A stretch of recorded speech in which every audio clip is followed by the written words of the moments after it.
Di mana letak keadilan Allah? Kalau ada orang beriman berbuat maksiat saat di dunia, kok bisa masuk surga saat di akhirat?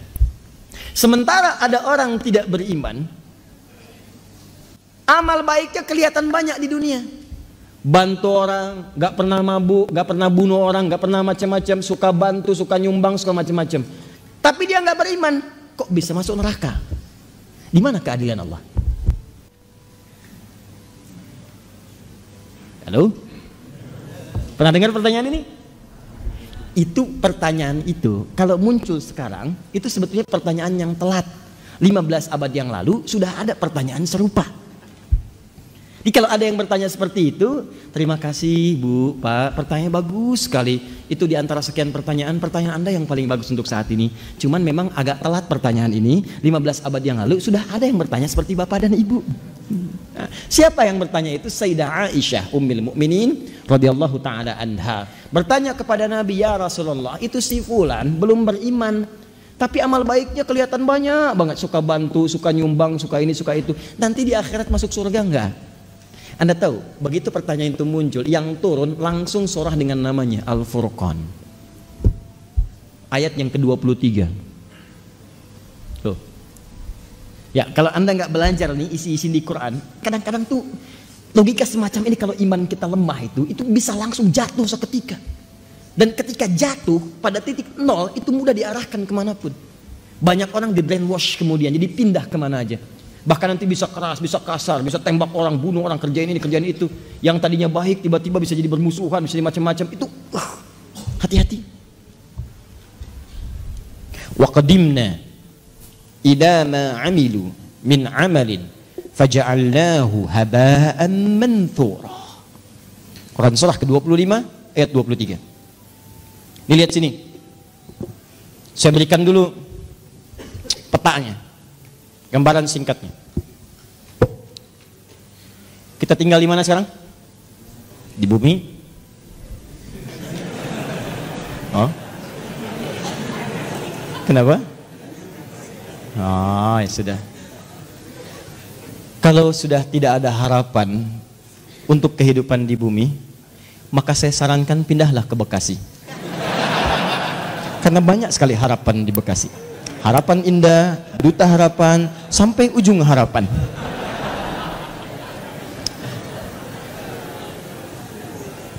Sudah. Di bumi ini sifatnya sementara atau sementerus abadi? Karena itu sifatnya disebut dengan dunia namanya. Ad-dunya. Dunia itu bukan tempatnya, dunia itu sifatnya. Dunia. Di tempatnya ardun, tempat yang dipijak. Kita terjemahkan karena kita memijak bumi, maka terjemahkan dengan bumi. Sifatnya disebut dengan dunia dari kata dana yadnu dunuan wa dunyaan. Dana yadnu dunuan wa dunyaan. Artinya bisa berarti sesuatu yang dekat dan singkat. Sangat singkat. Dekat, singkat. Wadanal jannataini, dan nanti saat masuk surga Anda bisa mendapatkan semua kenikmatan dekat sekali. Pengen anggur sambil bertelekan, petik. Pengen pisang, ambil. Pengen apel, ambil. Nggak susah, enak, nikmat. Wadanal jannataini dan. Baik. Dunia itu sifat dari kata dana, mengambil makna yang kedua, sesuatu yang singkat. Kenapa kehidupan di bumi disebut dengan dunia? Ingin menunjukkan bahwa semua yang kita jalani rasanya teramat singkat, masanya begitu dekat. Kayaknya baru kemarin kita ketemu, ya iya, sudah punya cucu 5. Kayaknya baru kemarin kita ketemu, ya iya, sekarang sudah ketemu lagi sekarang. Kayaknya baru tadi pagi kita merencanakan taklim, hari ini sudah ada di sini. Kayaknya teman-teman sekalian, dan terasa begitu singkat. Singkat, kayaknya baru ini, kayaknya baru itu, dan semua sudah berlalu cukup sekian lama. Ini kehidupan di bumi itu semuanya singkat, karena itu disebut dengan dunia sifatnya. Jelas di sini? Walaupun bahasa Al-Qur'annya disebut dengan ardun tempatnya. Ardun itu setiap tempat yang dipijak. Nah, karena kita memijak bumi, maka bumi disebut ardun. Kalaupun Anda sedang misal jalan-jalan atau yang ada kegiatan lain keluar bumi. Misal saya tahun depan mau liburan ke bulan, Nah, begitu Anda menginjak bulan, maka bulan pun menjadi ardun. Ardun, bulannya bahasa Arabnya komarun. Komar itu bulan, badrun itu purnama. Coba ketika Anda keluar dari bumi memijak bulan dan menetap misalnya dalam beberapa waktu di situ, maka ketika Anda pijak itu menjadi ardun bagi Anda. Kalau sudah jadi ardun, maka tetap berlaku hukum zikir kepada Allah Subhanahu wa taala. Inna fi khalqis samawati wal ard wa ikhtilafil laili wan la ayatil liulil. Siapa ulul albab itu? Alladzina yadhkuru qiyaman wa qu'udan wa 'ala. Di walaupun Anda ke bulan, ke tempat lain misalnya, Anda berpijak, maka tidak mengurangi nilai zikir Anda kepada Allah Subhanahu wa taala. Saya contohkan bulan karena sudah ada orang yang pernah menginjak bulan. Ya, menurut sejarah. Siapa dia? Neil Armstrong, satu lagi? Aldrin, ya ada 3 orang. Yang ketiga? Selamat namanya. Selamat ya. Armstrong dan Aldrin menginjak bulan dengan selamat. Ya. Nah ini, singkat. Ditulis. Masya Allah. Catatnya. Gak ada dalam sejarah itu. Baik. Pertama, Armstrong. Kedua, Aldrin. Ketiga, selamat. Dah. Jadi jangan main-main kalau sedang di bumi, sudah jangan main-main, itu singkat. Ingat, kita itu begitu singkat dan kita celakanya, kita tidak tahu kapan kita pulang. Ini masalahnya. Dan mungkin saja bisa terjadi kapan yang tidak kita kehendaki. Malam ini bisa, besok bisa, kita tidak tahu kapan pulang. Kalau Anda sudah merasa yakin akan pulang, akan meninggal dan begitu singkat, maka orang cerdas pasti akan menyiapkan bekal untuk pulangnya. Kita jangan main-main lagi. Ya, ibadi, kata Allah dalam hadis qudsi, ibadi khalaqtuka lil ibadati fala tal'ab. Hambaku, aku ciptakan kau itu untuk banyak ibadah, jangan banyak mainnya. Wa ma khalaqtul jinna wal insa illa liya'budun. Wa qasamtu laka rizqaka fala tat'ab. Dan kamu mesti yakin aku telah tentukan kadar rezekimu, jangan terlalu lelah. Kerja ini hanya untuk mengumpulkan. Aku udah bagi, kamu berikhtiar, kamu dapat. Kamu mendekat kepada saya untuk ibadah, saya berikan keberkahan dan luaskan rezekimu. Kamu tinggalkan saya untuk mencari dunia, maka saya akan buat kamu sibuk dalam urusan dunia. Kamu merangkak mencari dunia, sibuk. Malam mikirin dunia, sore mikirin dunia, siang mikirin dunia. Dan kata Allah, saya pastikan kamu pun tidak akan meraih lebih daripada apa yang telah aku tetapkan untukmu. Di bawah secapek Anda pun dapatnya cuma segitu juga. Jangan terlalu banyak mainin. Nah, jadi ketika Anda tinggalkan ini, bumi, pindah kemudian di satu tempat persimpangan, alam pemisah, disebut dengan barzakh. Barzakh itu pemisah. Bainahuma barzakhul la yabghiyan.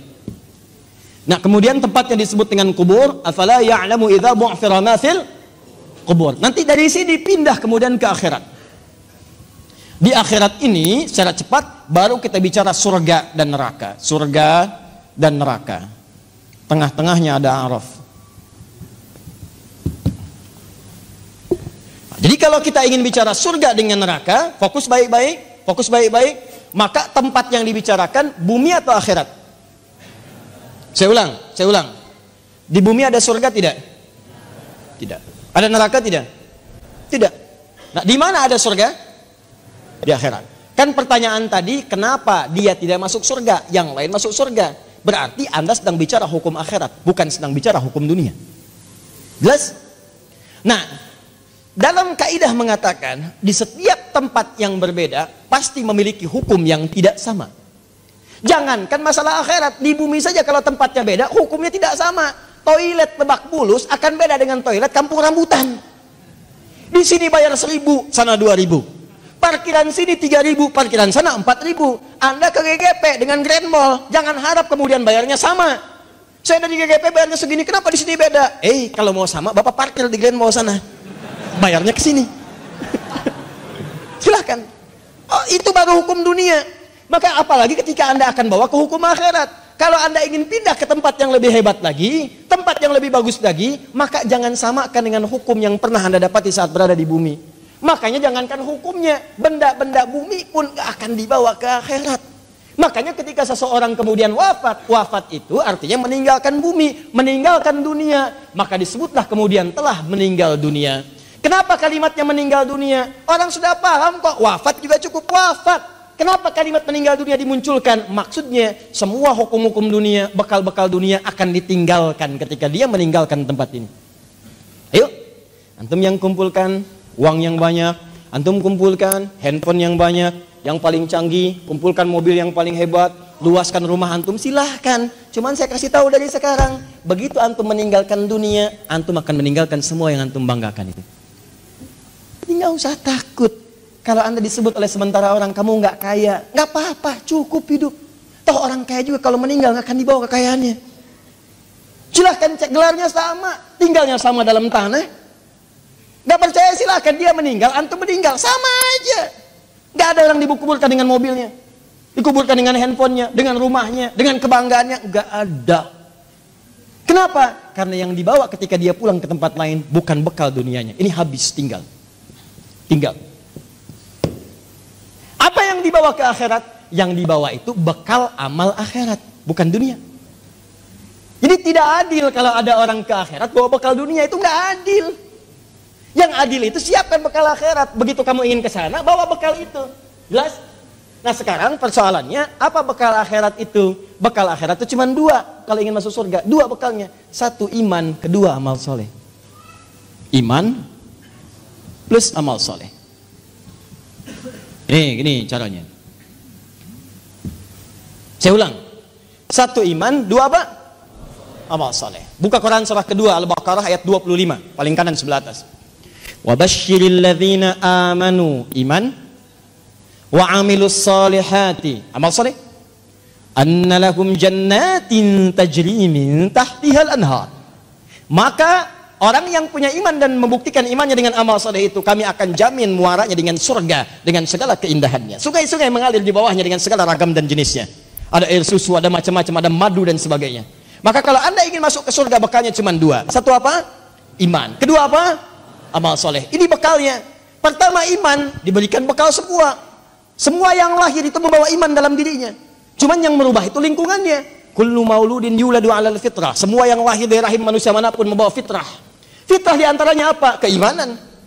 Dari mana taunya? Buka Quran surah 30 ayat 30. Fa'aqim wajhaka lid-dini hanifa. Hadapkan dirimu kepada din yang sesungguhnya, yang lurus, yang benar. Apa itu din? Islam. Tahu dari mana? Quran surah ketiga ayat 19. Inna dina 'indallahil Islam. Teruskan ayat yang tadi. Fa'aqim wajhaka lid-dini hanifa. Din Islam. Fitratallahi allati fataran nasa 'alaiha. Itulah fitrah yang Allah berikan pada setiap manusia. Dia orang itu semua lahir ada fitrah, fitrahnya itu beriman. Cuman sayang kata Nabi, kullu mauludin yuladu 'alal fitrah fa abawahu yuhawwidani aw yunassirani aw yumajjisani. Maka lingkungan abawa itu bukan cuma orang tua. Kadang orang tuanya muslim, disekolahkan di tempat yang bukan islami, terbawa, pindah keyakinan, iman hilang. Itu jadi masalah. Gaul di tempat orang yang tidak beriman, ke bawah, ngobrol, diskusi, ke bawah, pindah, hilang keimanan. Itu bekal iman tidak ada, tinggal amal soleh. Apa bentuknya amal soleh? Nih, banyak. Setiap kegiatan kita berpeluang jadi amal soleh kalau dilakukan dengan iman. Contoh, mau duduk? Bismillah.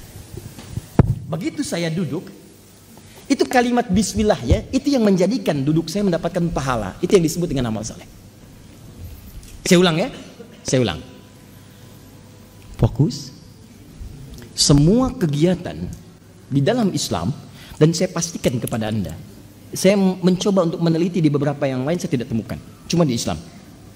Ya, ini kaidah kita. Jadi kalau ditanya bisa jawab, bukan dalam konteks merendahkan yang lain, tidak. Perhatikan baik-baik. Cuma di dalam Islam yang semua aktivitasnya itu bersanding dengan doa, dari mulai bangun tidur sampai tidur lagi. Silahkan cek.